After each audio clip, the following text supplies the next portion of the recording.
கருணை மனு நிராகரிக்கப்பட்டதற்கான காரணத்தை ராஜீவ் கொலை வழக்கில் தூக்கு தண்டனை எதிர்நோக்கியுள்ள பேரறிவாளனிடம் தெரிவிக்க மத்திய தகவல் ஆணையம் மறுத்துள்ளது. முன்னாள் பிரதமர் ராஜீவ்காந்தி கொலை செய்யப்பட்ட வழக்கில் தூக்கு தண்டனை விதிக்கப்பட்ட முருகன், சாந்தன், பேரறிவாளன் ஆகியோரது கருணை மனுக்கள் குடியரசுத் தலைவரால் நிராகரிக்கப்பட்டன.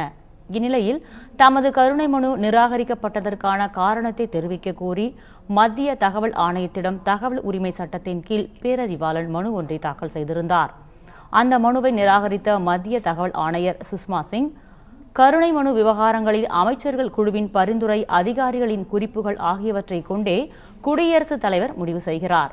இது தொடர்பான விவரங்களை அரசியல் சாசன விதி 74(2) படி வெளியிட முடியாது என்று அந்த உத்தரவில் தெரிவித்துள்ளார்.